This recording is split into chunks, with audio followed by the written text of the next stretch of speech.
Hello everybody and welcome to another episode of DOD45. I am Ty of Art by Ty and I'm wearing these glasses for a reason. You will find out. Today on DOD45 I sit down with one of my best friends, Johnny Riche. Johnny has always been known as a brawler and at the same time one of the most likable and charismatic people you could have the pleasure of knowing. He is a co-owner and vice president of business development at Rockwell Time, a lifestyle company specializing in watches, sunglasses, and apparel. In this episode, Johnny and I just shoot the shit like we would if we were just talking on the phone. Well, who still talks on the phone these days, right? We talk about old movies and even get into Street Fighter and Mortal Kombat arcade talk. We also discuss his time as a guinea pig, doing crazy stunt shit on Nitro Circus' TV series, The Thrillbillies, and a Nat Geo series called Man vs. YouTube. Johnny's had his hands in all kinds of fun shit and has always shined on television as a TV host on shows like Rockwell Chronicles, 3.2%, and The Ultimate Combat Experience. Whether you know of Johnny or not, in this episode you'll quickly realize just how rad of a guy he is. Even if you've been on the other end of one of his punches, or you're somebody who just thrives on hating, Johnny has the ability to make you love him through his charm and his animated storytelling abilities. We strike a serious note in today's discussion and come to understand how the tragic loss of his brother, his parents, and so many other loved ones has empowered him to turn every day into the best day. Doctor, I want you to help.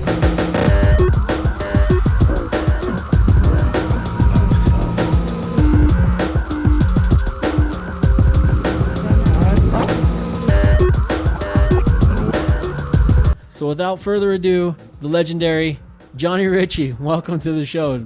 Thanks for calling me legendary, but yeah, thanks for the invite, man. This is cool. I'm honored to be on. I feel very special to take part in this. I'm excited.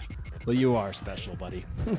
How do you like these special glasses that I'm wearing? Buddy, these are good on you, Ty. I like those glasses. Thank you. What are these ones called again? I always want to call them. Those are the casino sunglasses. The casino. That's the specific name of that style, but that's what we call it, the casino. Oh, okay. Okay. Well, I can't really draw with the glasses on. I just thought it would be cool to wear them. These are specifically from Johnny's company, Rockwell Time. Oh, I should point out to people that Johnny and I are actually really close friends. We've known each other for a very long time, since junior high. Well, we won't spend a ton of time on it. I'm trying to just remember when we would have first met. But I mean, it was in junior high. It was at Riverview. I grew up in a suburb of just in Murray, just a little bit down from where you grew up. We didn't go to the same elementary, but we ended up going to the same junior high school, and I met you then. And you hung out with the Hellions. Yeah, we were troublemakers, played sports and stuff, but we were not very good kids. We did a lot of dumb shit. So naturally, we ended up hooking up. We ended up hooking up. People who do dumb shit have a tendency to migrate to each other. They, for some reason, they do. You're absolutely right. Also, before we check in, just want to see how are things? How are you doing? How are things going for you? Things are great. Yeah, just living life. We're happy that things are kind of getting back to normal. At Rockwell, we do so many events. We're an event-based company, and so, man, we want to be out. We want to be out at the races and the fights and just all the different sporting events and concerts and golf tournaments. And so now that things are starting to open up, we're getting so busy, which is awesome. Did things have to did you guys a lot of your guys' events canceled, like the motocross racing? Gosh, man, we were 90 live events a year. We had 3 through the pandemic. So it hurt that portion of our business. That's how we brand and market, is at live events. And so when those went away, we had to come up with a new strategy on how to market and to get in front of our customers. And so the one good thing is our core audience, our core customer, our first responders.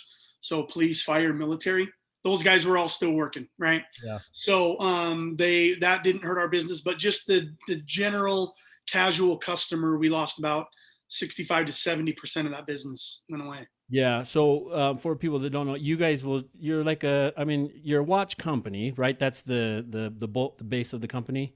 Yeah, we're a lifestyle brand, but watches and sunglasses is what we sell the most of. And then we have a full line of hats, shirts, socks, bags. And then you guys have like a team, like like what do you call it? Like team member, like for sport, like you guys will. Yeah. So we sponsor, at one point in time, we were sponsoring about 1,000 different athletes across several different sports, mixed martial arts, motocross, golf, like all across the board. And we use those athletes as our ambassadors. They helped us build the brand. And then we kind of did a little bit of a shift. We don't have that many sponsored athletes at this time. We work with probably 100 really core influencers that push the brand for us and that are kind of our Rockwell family. Oh, I was going to ask you if you guys have any ambassadors participating in the Olympics coming up. You know, our biggest Olympic athlete was a guy named Casey Patterson, and he was an Olympic volleyball player. He was probably our most notable sponsored athlete. And then Darren Williams, who played for the Jazz and then went and played in the Olympics. He was a Rockwell guy. So yeah, we have a couple medalists that were part of the crew. That's awesome. All right. So one more question before I start the timer and start drawing. How many different TV shows were you on? So the Ultimate Combat Experience was probably my first taste, and we did that for 7 years, as you know. 7 years is a long time. So I did 7 fights every single weekend for 7 years, and we filmed those and put those on television. And then I did the Thrillbillies, which is part of the Nitro Circus crew. We had our own show on Fuel TV, and I did that for 4 seasons. And then we had it was a show that I filmed called Man vs. YouTube, and it had all the potential in the world. And we filmed 1 episode for National Geographic in the hopes of doing a series, and they didn't pick it up. Yeah, did National Geographic air the pilot? Yeah, they aired the show. Yeah, we had a big viewing party and stuff, and we were excited because they put a great show together. And I don't know, it was the total Hollywood move. It was like, don't call us, we'll call you. I think, don't you ride on top of a car on 2 wheels on that show, or is that a different show? Bro, that's the show. But the craziest thing that we did is over in like Dubai, these guys will jump out of their cars going 70 miles an hour and literally wearing sandals. They'll skate. They'll hold on to the door, and they're literally, it's like they're rollerblading, but they're not. They're in sandals. And so we saw that on YouTube, and then we kind of broke it down. How did they do that? How did that work? And it's crazy, but the sand blows in off of the desert, and it's like little mini ball bearings all over the road. So we practiced with boots and all these different things. And then by the end, they sanded this huge airstrip in California, and I jumped out of the car wearing sandals and skated down the tarmac. And that was kind of the concept of the show, right? Like you guys would see videos on YouTube, and then you guys would go figure out, like, can that really be done? The premise of the show was they had an engineer, a guy named Eric. Eric was an engineer, and so he was a smart guy. He had a smart mind. And then they needed the test dummy, which was me. So we'd watch these videos, and we would break down the science behind them. How did they work? And then we would recreate them to see if it was fake or if it was real, if it could be done. And some of them we found were absolutely real, and others that were totally fake. So it was a cool premise. I mean, it really was. And it would cool. It'd still be a cool premise today. Yeah, I think so. Almost like a Mythbusters type, right? But with viral videos. Yeah. So, yeah. Show. You also forgot that you were on a TV show called 3.2%. 3.2%. That was a cool experience, man. We talked about bringing it back. We got to bring it back. But that was a fun show, a variety show, right? Where we went out and interviewed people and went to all the cool, different, unique places in Utah. And it was kind of that different perspective. I loved it. I thought it was awesome. What other shows? Any other shows? And then for Rockwell, we filmed a television series called the Rockwell Chronicles, 54 1-hour episodes where we just kind of chronicled the athletes we sponsored, the events we attended. It was kind of an infomercial for the brand, but it was like this action sports television series where we would just, we would highlight our athletes, show them in their sport, and then travel to all these different events. Literally, there was a point in time at Rockwell when we first started that we were gone, 3 or 4 days out of the week at an event, and multiple events in one weekend. I remember one weekend, we had like X Games, we had K1 mixed martial arts, kickboxing fights, we had Supercross, and like a monster truck show, like all on a Saturday. And we had to hit every single event. And so that was the show. It was traveling around, and it really helped us build our brand. We made a lot of connections through television that are still strong to this day, partners that we have in the brand that saw us on Sunday, you know, at 3:00 on a Sunday. And then now we're, you know, 14 years later, we're still doing business. So it's kind of cool. That is. And then you were on one other show, Jay Leno. Yeah. Oh yeah. That's right. Yeah. I did I was pretty cool. It was actually Jay Leno's last season, before he retired off the air. And there's these guys here in Utah that we're buddies with that actually worked at Rockwell at some point in time. And they have their own television series now on the Discovery Channel called the Diesel Brothers. And these guys were our friends, and they pulled a prank on me that got, I think, 10 million views, right? And so someone from the Jay Leno show saw the prank and invited myself and Diesel Dave onto the show to talk about it. And they gave me a little prize that I could wear on my head. You'll have to check out the video. It's pretty funny. It seems like a pretty dangerous prank, because like you're in a bathroom with a bunch of exhaust spray. Totally. Yeah, no, it took years off my life. I'm telling you right now. Like black. Yeah, no, I'm suing those guys. No. Well, they're doing really well now. Yeah, they're doing really well now. But yeah, they're doing really well. No, those guys are killing it. They've got a real cool formula. They're good guys.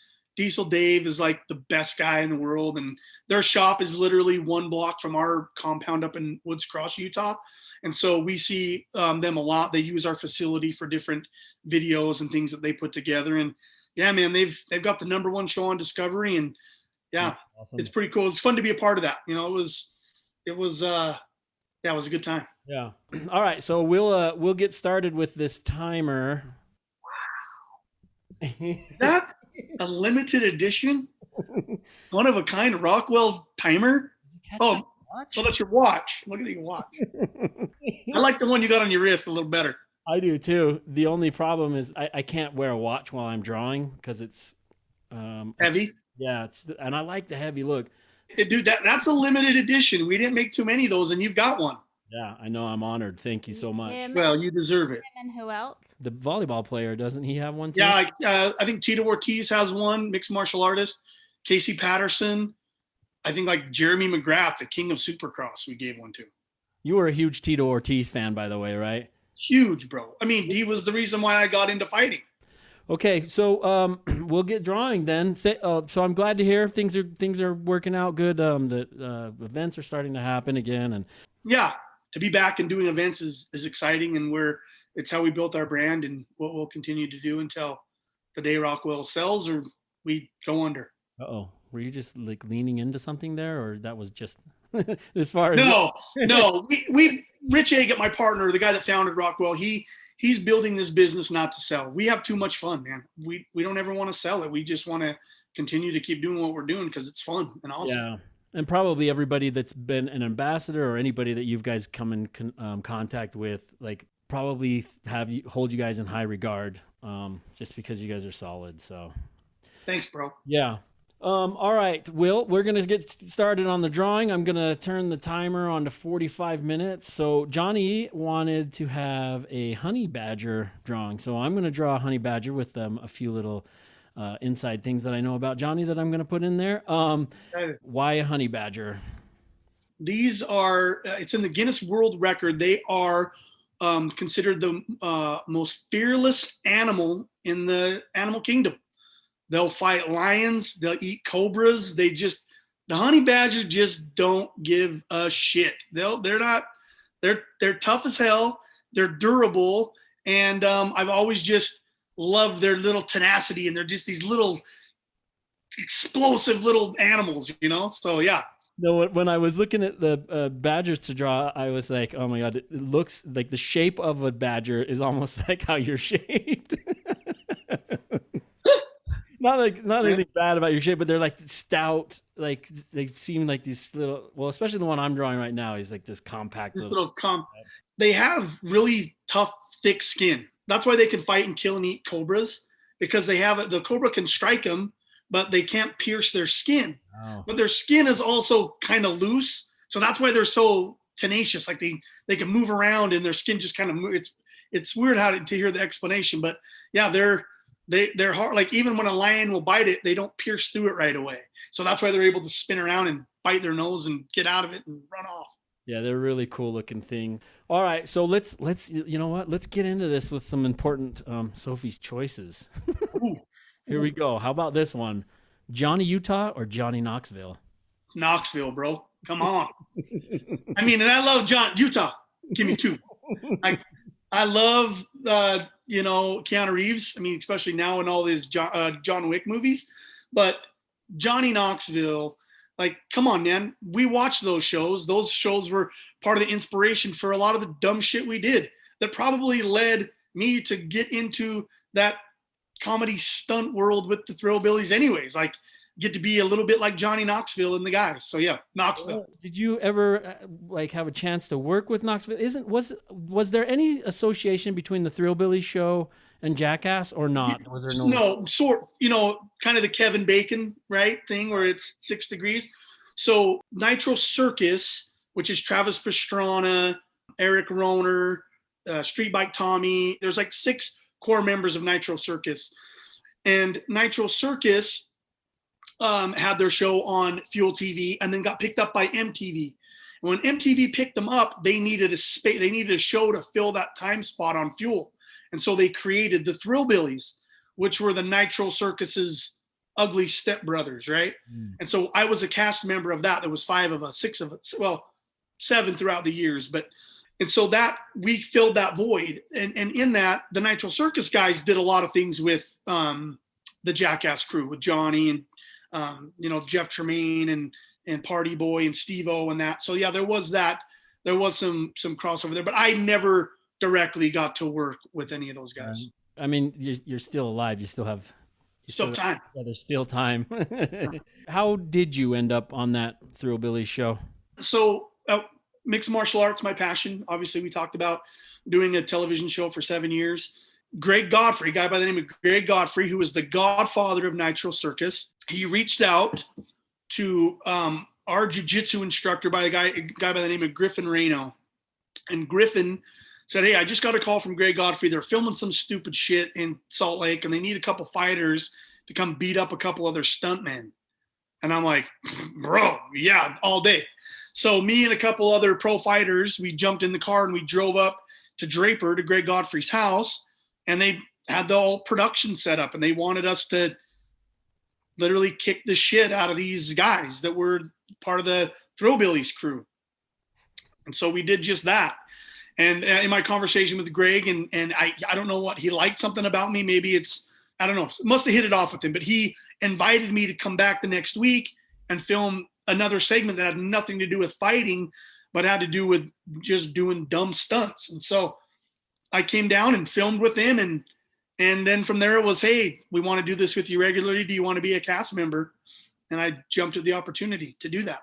What was one of the gnarliest things that you did on that show, you personally? Yeah, probably the thing that gave me the most. I mean, they used this scene in a commercials for USMRI, if that tells you anything. Even as a child, Johnny had a tendency to make extreme decisions. This tendency persisted as he got older.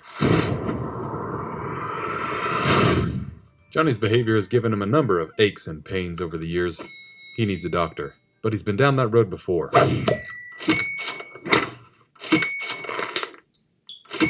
All to find out that Johnny needs an MRI. But wait, Johnny has an idea. A very good idea. Not that, Johnny. This. Johnny goes to USMRI, where the professionals quickly, accurately, and affordably identify Johnny's problem. Now he can get back to his thrills with no fear. We were in Fairview, Utah during the wintertime, and we brought a canoe up to the top of this mountain, and we were going to canoe down the mountain. We had it all planned out. Now, obviously, people tune into the show for the crashes. I mean, they don't want to see the success of you making it down the mountain in the canoe, which we did. So they're like, why don't we build a jump? And we'll jump the canoe and we'll see what happens. Whitney, the toughest gal I've ever met, she was a 110-pound castmate. Me and her get inside the canoe. And the canoe's big enough that she's sitting in front of this crossbar that goes across the middle of the canoe. Well, I'm sitting in the back of the canoe and I've got my feet kind of braced on this crossbar. So we shoot down the mountain, we hit the jump. As soon as we hit the jump and we're in the air, my legs fall off the crossbar and go behind it. So the canoe, we go, 60 feet. The canoe sticks nose into the snow and it tomahawks me out. Now my legs are behind this crossbar. So it blew both my knees out. I literally cartwheeled down the mountainside, smashed my face, busted up, broke a tooth, was jacked, right? And this whole time I'm thinking, how am I going to tell my wife? What am I going to tell my wife? I've got to go to the emergency room. I'm going to have surgery. What am I going to do, right? And so being in that position, I called my brother-in-law, Zach, and I'm like, Zach, do you still have those old crutches and motorcycle braces? I was literally going to just try to strap those on and hide it from my wife because she did not want me doing any stunts in the snow. My dad became a paraplegic, broke his back in a tubing accident. And so obviously snow sports were never our thing growing up. And she's like, something's going to happen. I know it. And I'm like, nothing's going to happen. Something happened. Let me ask you something. Before, when you were getting ready to do that, did any part of your dad's crash, did any of that come into your mind before you were about to do something that literally Totally. Yeah, totally. Because we'd done snow stunts before, and there were some I just said, I'm not going to do that, right? We did the same thing on a tube where we shot one of our castmates down the same mountain to hit that ramp on a tube, and he flew, right? And that's all that had happened to my dad was he had my older sister in his lap. He hit a jump, landed the wrong way. It bent him, snapped his back and severed his spinal cord. And so from the time I was 5 years old, my dad was a paraplegic, right? So I grew up part of my life in the VA hospital. My dad was a veteran, spent a lot of time in the VA hospital, but that's all I ever really can remember my dad as being in a wheelchair. I don't ever remember him walking around or always in a wheelchair. And so, yeah, that had crossed my mind. So then there were, like I said, there were times when I said, no, and I'm not doing that. I'm not going to do that particular thing because it played in the back of my mind. What was the difference this time? The shape of the canoe? Once again, yeah. I was just like, oh, it's not a surface where I'm going to bounce, right? You're not going to bounce and fly into a tree. You're in this canoe. And that seems way more dangerous to me than a tube. But you had personal experience with a tube, I guess. With a tube, right? People tube every winter, millions of people tube. You get a bloody nose, or you maybe get, you're spraying or something. But yeah, you don't ever think tubing is going to cause paralysis. And I can tell you this, too, man, and it's true. And I don't care if you talk to any kind of stunt performer. Kodak courage is a real thing. If the cameras are on you, you'll do shit that you normally would never do. So that happened a lot. When I know the cameras are rolling, you're like, oh God, am I really going to jump this motorcycle into this? Oh God, okay, let's do it. Shit breaks, things fly, and you're okay. And so it's awesome. But, I've seen a lot of guys spend the next 2 days in the hospital because of the stuff we did on set. How did your wife like you in that when you were doing that show? She didn't like it at all because, you're always getting banged up and sore, right? Even when I fought mixed martial arts, she liked that more because there's only so many things that can really happen inside of a cage or a ring at the time. You always have an out. You can always tap out and be like, I'm done. I didn't do that too often, but it happened. Okay, it happened. So, Johnny, I'm wondering, I actually didn't know this story, but so what happened after you crashed and you called your brother-in-law to get the crutches? Yeah, he's like, you're an idiot. Your wife's going to find out, dude. So I did have to go to the hospital. I did have to, went to the emergency room. I did have, I literally blew out both of my knees and I was on crutches for 6 months afterwards. But we still filmed. And that's the thing. I would tell my wife, oh, we're going to set. That's how you get paid. You show up on set. And if they use you, that's the glory. And so I would show up to set a lot of times and I would just be a character. I wasn't really doing anything. But then after a couple of weeks of that, I was like, dude, there's some things I can do. So one of the things we did, we call it Furious Feathers because at the time, remember Angry Birds, the game? Mm-hmm. Was a big thing. But we couldn't say Angry Birds. So we called it Furious Feathers. But we built this tower out of big styrofoam blocks, and the tower stood about 40 feet. And each level, there was a cast member dressed like a green pig. And Shrimpy, one of our smaller cast members, $1.25 soaking wet, dressed in a chicken costume, and rode a motorcycle up a ramp and crashed into this thing. And I was on the second level with my crutches, thinking he's never going to get this far.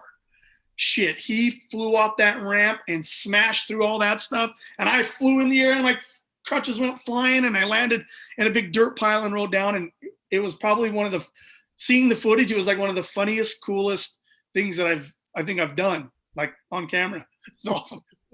So I guess that show is over, right? The Nitro Circus and Thrillbillies. Yeah, the Nitro Circus now, they do their live tour, and so they travel the world, literally putting on a live stunt show where they have BMX athletes, scooter athletes, skateboarders. Some of the top action sports athletes in the world aren't even competing in like the X Games and stuff anymore.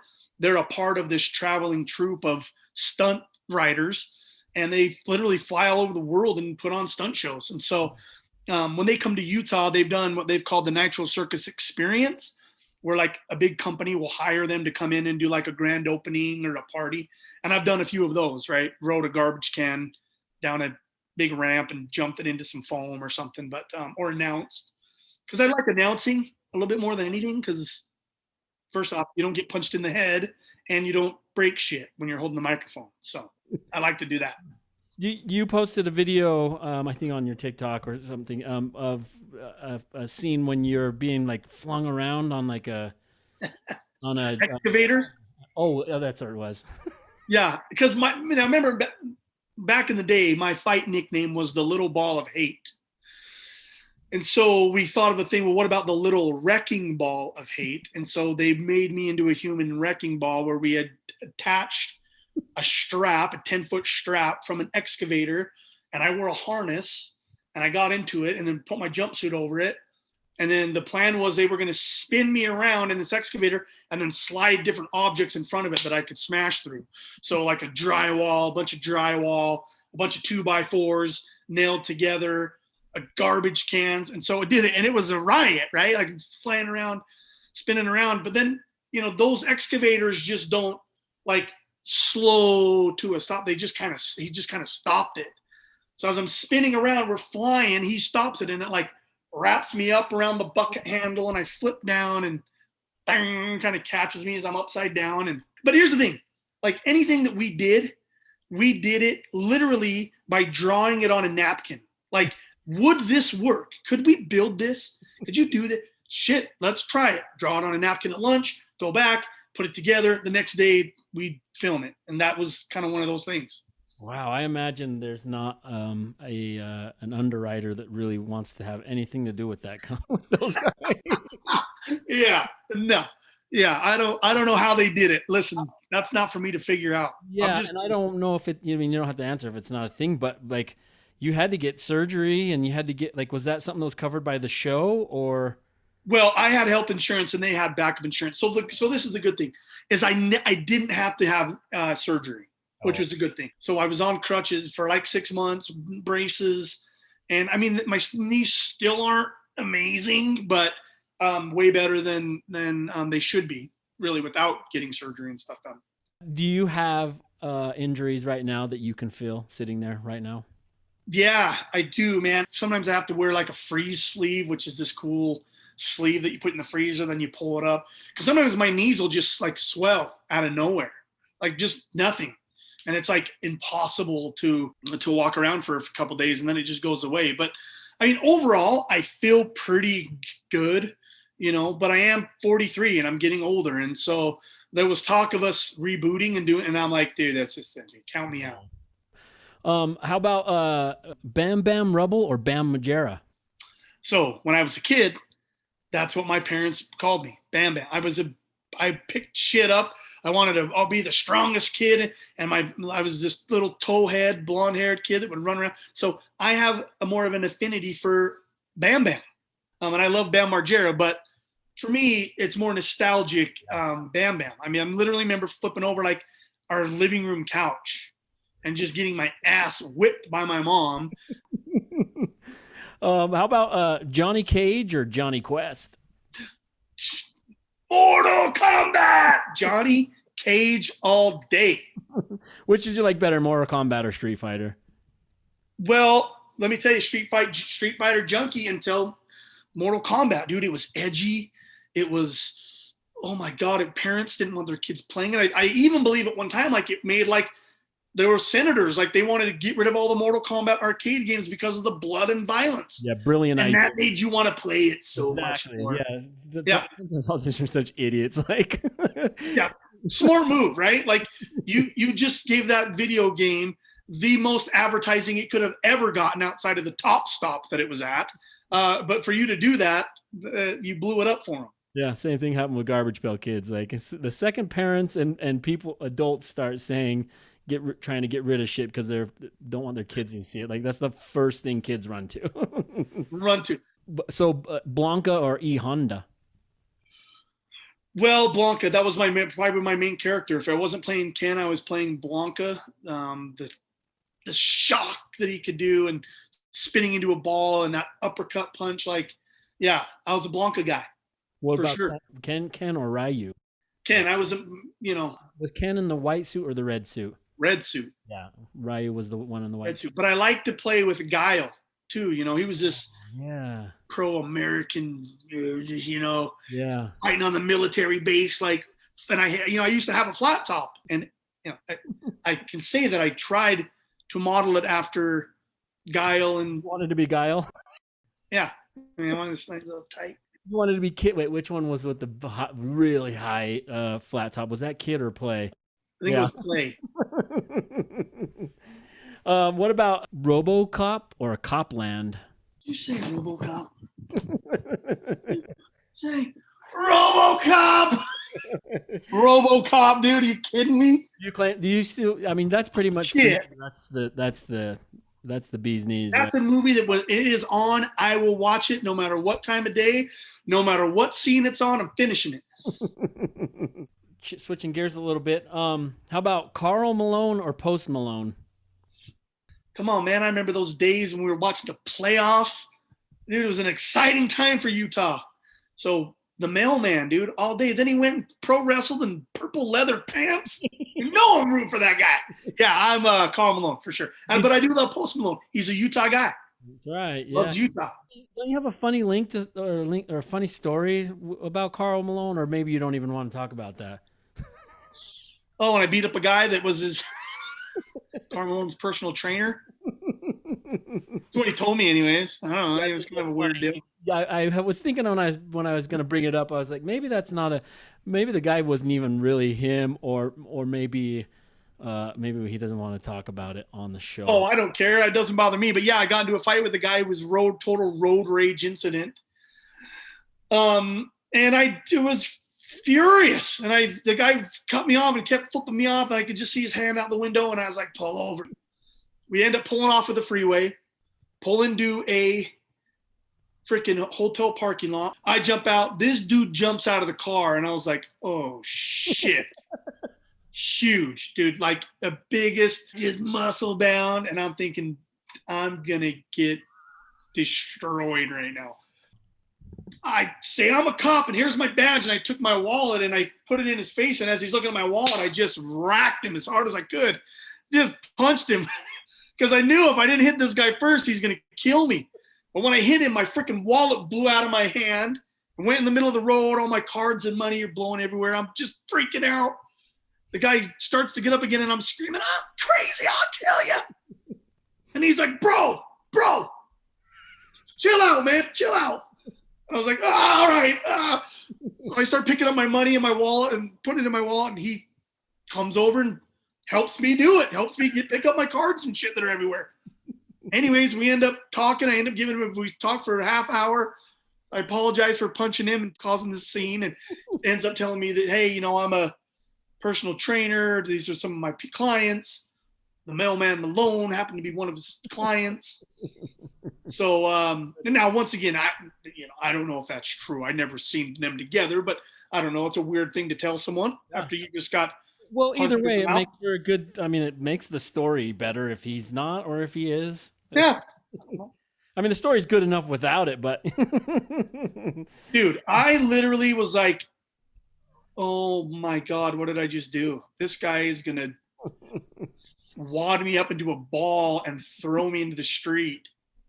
So I had to hit him first. you also have that thing that a lot of people don't have. You were used to fighting. You fought a lot, and that there's something inside people who are comfortable fighting that they don't. They have a little worry of like, oh, like you said, you were like, oh wow, this guy's big, but yet you still continued on. Yeah, right. Well, listen, I was committed.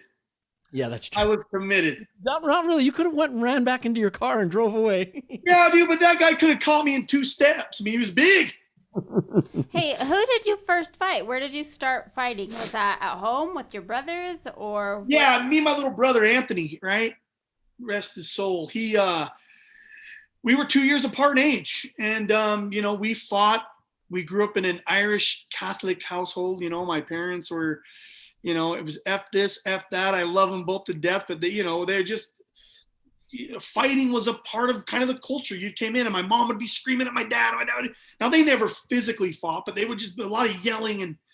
And then, yeah, me and my brother, like we just would, literally we'd play Nintendo. And if he beat me at a game, I'd swing the paddle and smash him right on top of his head. Like we just were very violent toward each other. And so, yeah, we fought a lot. And my dad boxed before he became a paraplegic way back in the day when he was younger. I think just fighting was kind of a way we solved shit at our house. Well, and you say we were violent towards each other, but so no one's mistaken. Like you guys had a tremendous amount of love for each other. Oh, dude, if anyone did to my brother what I did to him, they would be dead. Like I would beat them, right? But it was my brother, and brothers fought, and we were so close in age, and we were so much alike, but so different too. I mean, even as we grew up, there were so many things that we loved, but we couldn't have been more different in a lot of different ways. And so, yeah, no, I loved my brother. We were both stubborn, and we both, would slug the shit out of each other whenever we got the chance. And then let me tell you something, this is, take it, but they, we weren't the wealthiest people, there were, when people talk about, green eggs and government cheese, we stood in line and used food stamps, and we didn't have a lot. Now, not saying that my parents didn't try. Now, granted, my father was paraplegic. He was on disability. My mom owned her own cleaning business where they cleaned homes for wealthy people. And so there was a little bit of kind of a chip on your shoulder. You may have to wear the same pair of pants 2 or 3 days in a row. Someone would make fun of you for it. Did you feel we were in the suburbs, and so there were a lot of kind of like not wealthy but kind of well-to-do people in the area. Did you feel that? Like, did you feel a sense of like not like you were used exclusion? Right. And here's the thing too, and once again, now things have changed a lot. Sure. I'm 43. We weren't Mormon. We grew up in Utah. Utah's a lot of my friends went to church, and if you didn't go to church, sometimes their kids, my friends, couldn't come over to my house. I understand now, but not back then. Just thinking, well, why can't my friend come and spend the night? What's the problem? Right. Well, we weren't Catholic. My parents smoked. We had parties at our house. My favorite word in the household was probably fuck. No. Ask anybody, any of my relatives, ask my wife, what was my mom's favorite word? Fuck. That's probably why I have a bad potty mouth. But we didn't grow up like super poor, but like my mom did her best to provide. We had government assistance because my dad's injury and he was a veteran. And so, it's not like we had a ton of money. We didn't live in a big house. We didn't have nice fancy cars. We never went without. Like, right. We had bikes and we had toys and we had clothes and we had food. But sometimes you get made fun of for that shit. Right. And so our defense mechanism was, it was to fight. Like it was the fight. And that's kind of how we grew the reputation. Like the Ritchie brothers were knuckleheads. Like we just weren't afraid. Like I wasn't afraid to, if I lost, I lost, but that didn't happen too much. Right. No, not many that I can think of. They're all really fun stories. They're like one of my favorites that I always, whenever we're hanging out with new people around, I'm like, hey, tell that one story. Because hey, listen, and as I get older, The older I get, the better I was. That's right. I'm not letting the truth get in the way of a good story. Okay, well, it wasn't Karl Malone's trainer. It was Karl Malone. And he was wearing purple pants. Speaking of Karl Malone and the Jazz, you worked with another NBA All-Star, Darren Williams, on a podcast called Ballers and Brawlers. That's right. It was you and Darren Williams and Sean O'Connell, the guy that won the $1 million in the Pro Fight League. So what happened? Sean O'Connell took his $1 million, and then you guys don't do the podcast? Oh, dude, those two are such highbrow ballers, dude. They wanted to travel the world. Funny story. I got to meet Darren through Rockwell. Like I said, Darren was a guy we made the Darren Williams watch. And then his best friend that ran his charities and helped Darren in a lot of ways was a kid named Matt Mitnick. And Matt Mitnick, I first met at the Darren Williams Celebrity Dodgeball Barrage charity event where they were raising money. I was starstruck. Obviously, it's Darren Williams, guy played for the Jazz. He's an Olympic gold medalist. Like, he was the man here in the state of Utah. When Darren moved to play basketball overseas, I don't know if a lot of people remember this. And when he did that, Darren was gone and Matt was still here. So Matt became kind of our events manager at Rockwell Time. He did a lot of the day-to-day operations, but also traveled with us. And me and Matt became super, super close. And so Matt's one of my best friends, and he's Darren Williams' best friend. Well, so me and Darren hit it off as well. Darren's a big fight guy. He owns a gym and mixed martial arts gym in Dallas. He trains mixed martial arts every day. Probably the toughest basketball player that's ever played the game. I mean, I'd put him up against anybody, and he's choked me out a time or two. Oh, has he? Yes. Yeah, man, me and Darren just became buddies, and we were talking about doing a podcast. And it was like when Darren was here, he was traveling back and forth between Utah and Dallas. Sean was still fighting in the PFL, but also doing some announcing stuff. And we thought, man, let's us three get together. We would bring on professional athletes and we would discuss their favorite fights and what are they doing with their time. And so it was fun, man. We had a great time. I think we did 10 or 15 episodes, but then it just got harder and harder to kind of pin those guys, which I live here. Right. I'm available, bro. Come on. But those guys were just, man, Darren was traveling back and forth. Sean was really starting to focus more on the PFL and his fight game. And so we just kind of stopped. Like, it was never really officially announced or anything. We just kind of stopped doing it because we could never get in the room. We've talked about bringing it back now that everyone's kind of in a different place in their life, but I don't know. It was fun. You never officially announced it was over, so you've just been on a little bit of a hiatus, so it can come back anytime. Been on a little bit of a hiatus, Ty. Yeah. And that's why, man, I can appreciate what you guys are doing, what you and Adrienne are doing. This is awesome. You've had some amazing people on here. I feel honored to be a part of this thing. How about, let's see if we can really break the Earth's core here with this Sophie's choice. The Hulk or The Rock? Dude, at one point in time, you're talking to the Rock super fan. You remember those times? I had a Rock shrine. Now, this was before The Rock became The Rock. I'm talking early WWE days when The Rock first came out. I bought every magazine, if it had him on the cover of TV Guide, I bought it. And I remember that you had a big gulp cup with his face. I still got it. It's in a box in my closet. Okay? So The Rock, man, love that guy. But my niece, Brixton, is about to turn 5 years old. A form of our connection where we share this love for this character is intense. And she absolutely loves the Hulk. Like, she dressed up for the Hulk for Halloween as the Hulk. She's 4. All the little kids are in dresses. She's got the full Hulk green costume, green mask, did her hair green. So the Hulk, as much as I love The Rock, man, the Hulk was my guy. Hulk wallpaper when I was a kid. Like, Die Hard, I'm saying the Hulk is it. How about since we're speaking about The Rock, how about Kevin Hart or Kevin Sorbo? Fucking Hercules, bro. You throwing some Hercules action in me? I never really liked that hokey shit like Hercules or like Xena. I never really got into it. But Kevin Hart, I watched that document. I mean, I've always thought he's a funny guy. Watched his stand-up. I've never seen him live. But he seems like a pretty good dude. Like he's a grinder. Yeah. That dude works around the clock. I can appreciate that. He's got the #1 new movie on Netflix right now. We watched it last night, and I was trying to hide my tears. Yeah. Is it good? Yeah, it's good. I would recommend not watching it. I know. Because you're just gonna cry the whole time. You do. It is very heartfelt movie, but it's very like it's a really good one, and he is really. I'm not a huge Kevin Hart fan. I'm a big fan of his work ethic, but he was.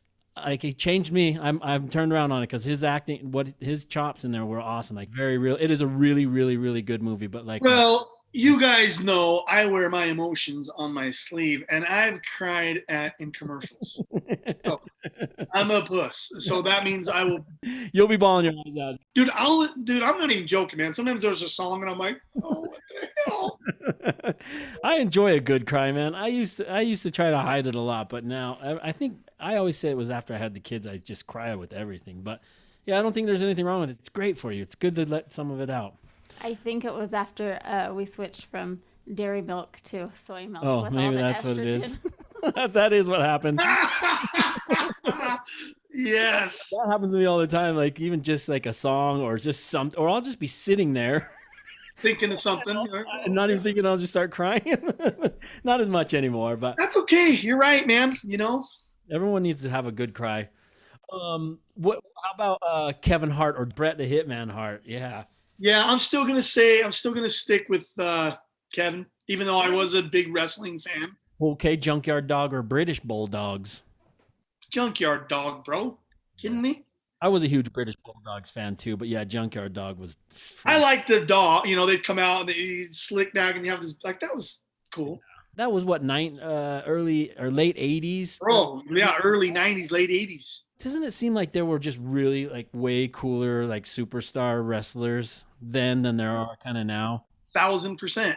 Yeah. Think about it now. I mean, and not that I'm, but just the casual fan. Like, can you name 10? I mean, no, I could name majority of the roster back then, right? I'm not even a casual fan anymore. I was a huge fan when it was WWF. I could have named a bunch of the people back then, and I never. Yeah, who can you name? Who can you name from there, Adrienne? Well, the guy who's balding with the I don't know. Hulk Hogan. Yeah, brother, the Hulkster. That's all I know right now. But then I could have. What about Ultimate Warrior? Or what? I mean, like Jake the Snake. Yeah, Jake the Snake, Andre the Giant. Andre the Giant. Yeah, there were such great ones. It was such a like. Dude, my favorite. You know what my favorite is of all time?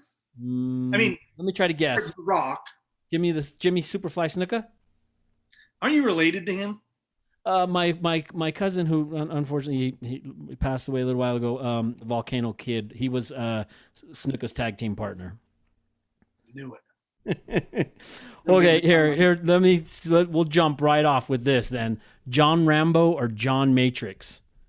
Dude, I'm Rambo, man. I mean, First Blood. Stallone over Arnold? Well, when you're comparing those two characters, yeah, because I loved Commando. I thought it was awesome. Or let off some steam, Bennett. Let off some steam, Bennett.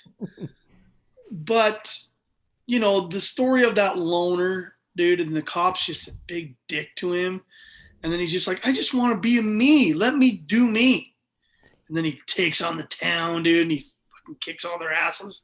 Yeah, that was really one of the all-time movies. That is such a great, yeah. But as far as movies in general are concerned, I'm an Arnold Schwarzenegger fan. Cole Trickle or Brock Tickle? Oh, Brock Tickle, he was one of our guys, man. It's one of our Supercross athletes. Yeah, he's really good. I mean, at one time, I don't think he's racing anymore, but at one time, like, Brock Tickle was like the man. Because I just like to say, I want to bring up Cole Trickle just because it's Cole Trickle. Do you know who Cole Trickle is, Adrienne? No, I have no idea. I don't know what you're talking about, really. Cole Trickle? You don't know who Cole Trickle is? Above the Law or Hard to Kill?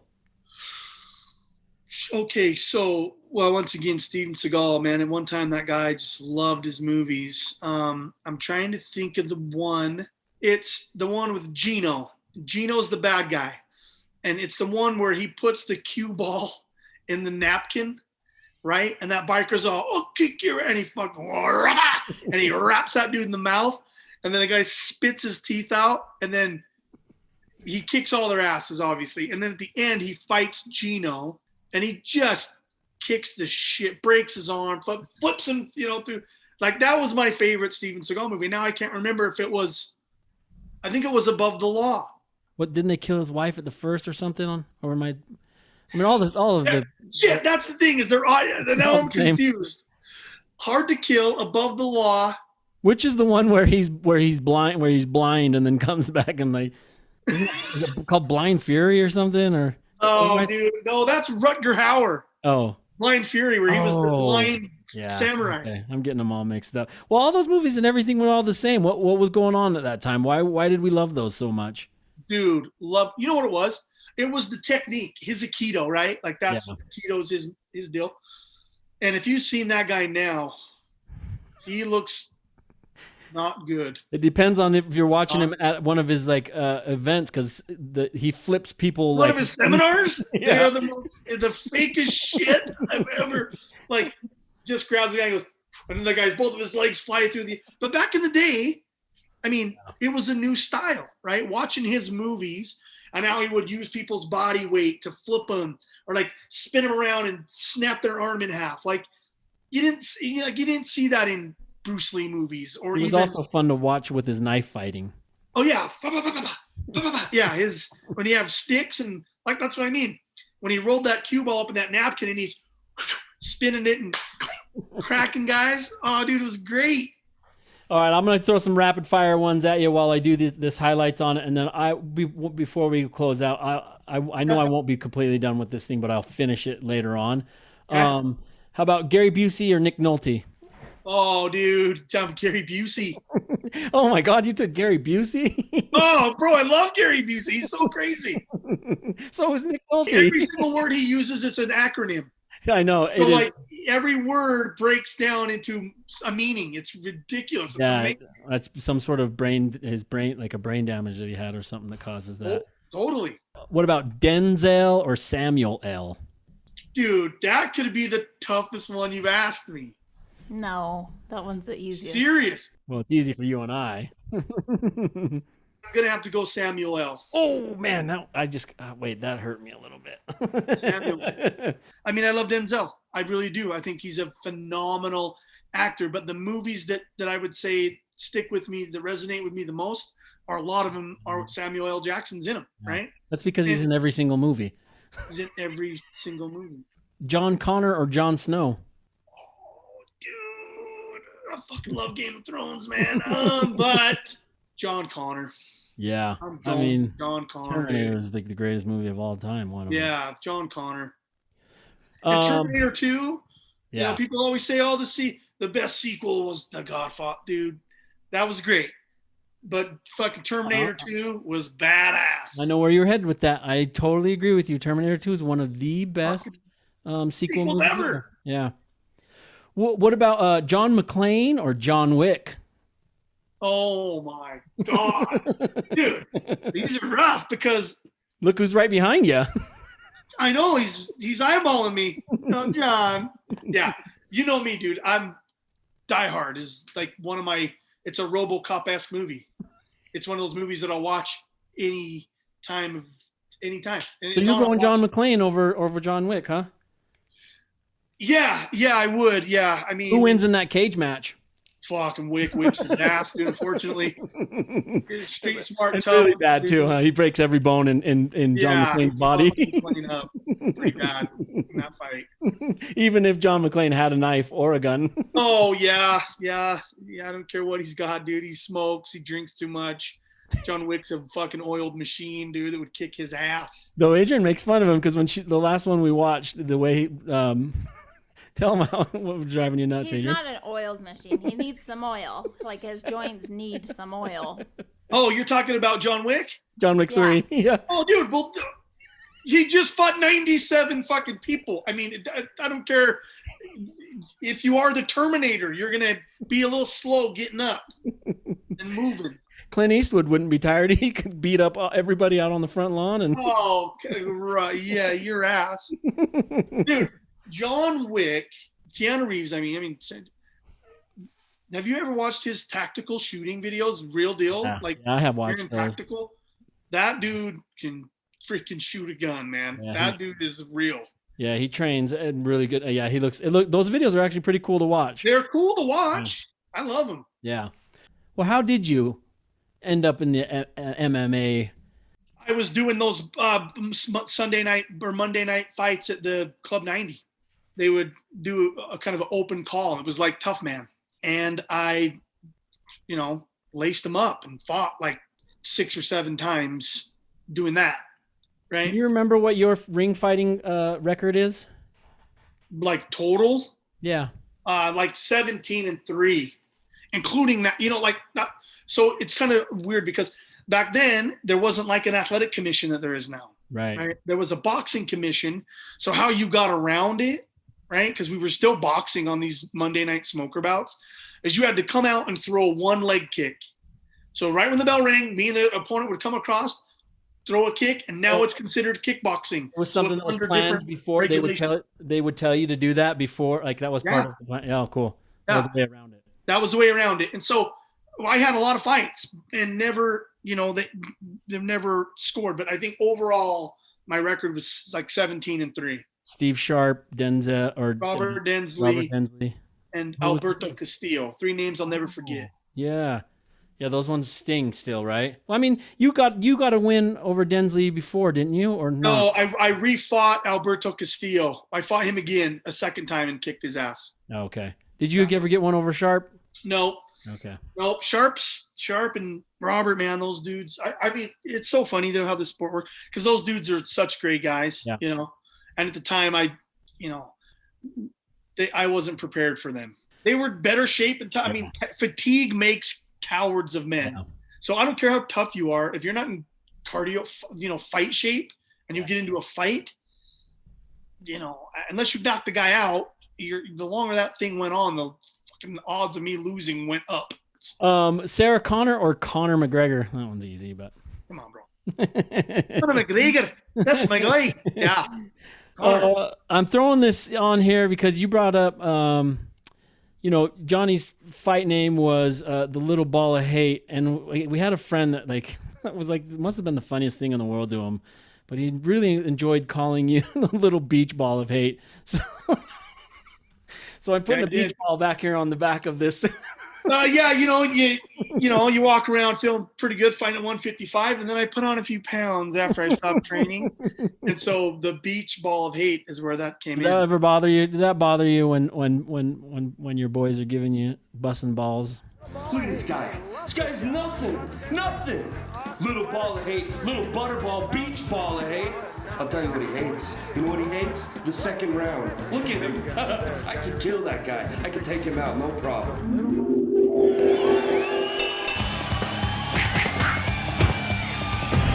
Who's the butterball now?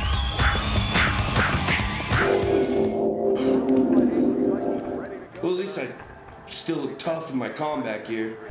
At least you can look tough. Dude, I'm self-deprivating humor. Like, I make fun of myself more than probably anybody. I'm okay. But then there's some instances where, like, some people go too far, and maybe you don't really know them like they think, like, very, like, as well as they think they do. Right. And they'll make a fat joke or something at one point in time, and I was always like, hey, you little fuckhead. You wouldn't say that to me for a cent in the cage, and I'd kick your ass. But there you go. Well, the beach ball could easily represent how fun you are and how, that's right. Like the pool and Oh, thanks, Adrienne. Well, no, I think it's funny. Like I've adopted. Like I think the joke is funny. Like the little beach ball of hate. Like that's pretty funny, dude. How could you not laugh at that? Well, before we close this up, I do want to, without like getting too deep into it, your life, though plagued with all kinds of tragedy, with death, and like your house as a kid burning down multiple times, et cetera, you're so full of joy, and you're like an incredibly pleasant person to be around, and you always make Loss can lift you up or bring you down, and I think you've chosen to be uplifted by all of that. I think it's a choice, but I don't know. I couldn't finish my sentence. I started to get choked up. I am right now. I don't like to hear this shit. Shut up. But you always make everyone around you feel important. Why, or not why, but maybe like how do you maintain this level of enjoyment? Where's this coming from? Man, you know, I love life, dude. Like, I'm blessed to have amazing friends and family, and an amazing wife, and you know, to get to do the things and be a part of the stuff I've done. Like I said, I feel blessed. Like, I know I've worked hard, I've sacrificed, I've done things that you know, that have been hard, right? But I also think that being around death, you get a perspective of, you have to enjoy it all. How like, easily or how quickly it can just go. Can go. I mean, it can go.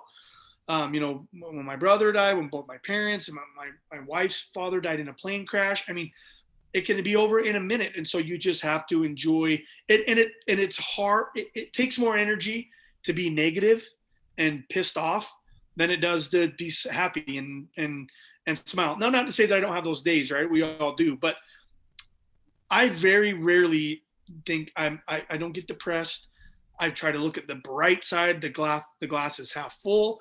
And, you know, I attribute that to, I think, you know, the experience of that life is fleeting, and, you know, every day it could be taken away at any time. And so, you know, enjoy the people that you're with, the things that you're doing. If you don't like something, don't do it. You know, if you don't like your job, life is too short to work. You know, your job is where you spend most of your life, at work. And if you hate your job and you hate what you do, you should get the hell out of there and not do that. Do what you love. And I never thought I'd be a watch salesman, right? I always thought I was going to be in entertainment or doing, and it's opened those doors for me. But I love my job. I love Rockwell. I love what we stand for. You know, we're a patriotic company. We love our first responders and police and fire and our military. I say it all the time. Like, my friends are my family. Like, you guys are family. You know, I love, you know, I treat you no different than I would treat my brothers and sisters. And we're blessed to be able to do that. So, that's it. I mean, I consider myself to be a happy-go-lucky. I want everyone to be, you know, happy and feel good, and it makes me happy when people are happy and having fun. Yeah, plus it makes if you're making everyone else feel important and enjoying themselves, it makes your existence more fun, and you're just really good at it. Oh, well, dude, I appreciate that, man. And, you know, without, you know, getting too emotional, I really do appreciate that. And it means a lot to me that we get to have you guys in our lives, and I'm a firm believer in nothing great in life is ever achieved without enthusiasm. So being excited and, you know, talking about, man, I try to treat people, whether it's the waiter that's serving us or a mega superstar that's making $150 million a year, man, I want those people to feel that I've treated them the exact same, that there's no difference. And so that's what I try to do. Well, thanks, man. So I'm going to end up finishing this up a little bit. I know we went on a little long. Grasshopper, huh? You had to throw that grasshopper in there, bud. Johnny's not a big fan of grasshoppers, but listen, as tough as a badger as you say they are, you should be able to handle a grasshopper. But anyway, you're tearing this grasshopper's holding up the white flag of retreat. of I like syringe. it.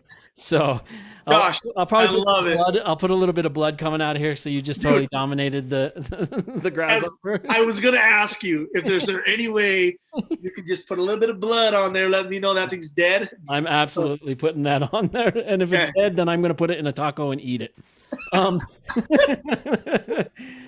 right, well, so thank you for joining us on the show. Before we completely wrap up, what is in your future? What do you want to promote? What can we tell the people that are my audience? Where can we send them to help support? Oh yeah, man, that's awesome, Ty. If you go to rockwelltime.com, that's our home, right? That's where all of our products live. We have a new thing that we're doing now. For anybody that visits our website and makes a purchase of any watch or sunglass, we're going to gift you another hero-themed watch for free. So if you purchase this watch, you get another watch that you can choose from, police, fire, military. And what our hopes is that when you get that free item, you give it to a police officer or a fireman or someone in the military, someone that's a hero in your life, or maybe someone you've never met. We want you to buy one, give one. And so that's something that we're doing now for any purchase for the lifetime of our website. That'll be the deal. So for Rockwell, that's where you'll go to Rockwell Time to get that information. How about you personally? Do you like social medias? Where? Oh yeah. I mean, Rockwell Johnny on Instagram, Johnny Riche on Facebook. But yeah, just want to thank you guys, for having me on. Rockwell, we're hopefully be at an event near you. Yeah, do you know any events coming up yet or not yet? Man, we've got our plate is full, man. Yeah, it's where will rad. people know where you're going to be at? Is that just from the Rockwell website? So right now we have the Rockwell Watches app. So if you go to the app, we update the app every couple days with new events. Usually the Rockwell Watches Instagram page is the best way. We're always letting people know what city and state we're going to be in, what events we're going to be at. And so if you follow Rockwell Watches on Instagram, we probably use that the most to push information out to our fans. That's the most updated information. Yeah, for sure. Yeah, we're on that thing daily. We're updating it all the time.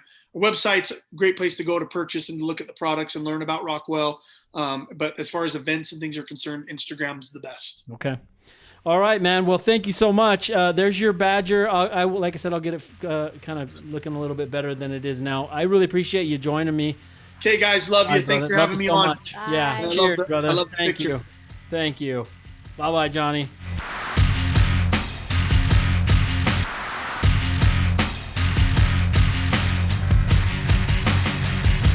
Johnny, thank you so much for joining us on DOD45. You always entertain me with your stories and laughter. Your admiration and generosity towards veterans and first responders has always been ever present. You continue to pay it forward with Rockwell's never-ending buy one, gift one watch promo, which is a great way to thank a benevolent person who has selflessly served the country or community. Head over to rockwelltime.com to check out all their watches, sunglasses, and apparel.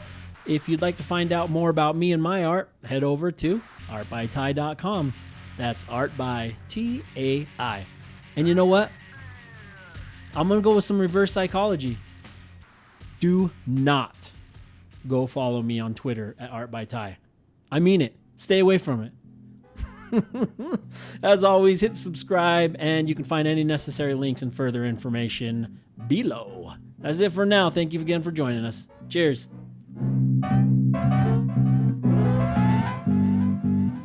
There are thoughts in my head that take place in my bed, and I don't have to lie. Thanks for watching this episode of DOD45. I hope that you enjoyed yourself. Make sure you hit that subscribe button. I don't want you to ever miss an episode. Also, stick around my YouTube page for a bit. There's a whole array of videos to enjoy, including time-lapse videos, drawing tutorials, and live streams. It's like an amusement park. Now click that subscribe button and go watch another episode of DOD45. Cheers.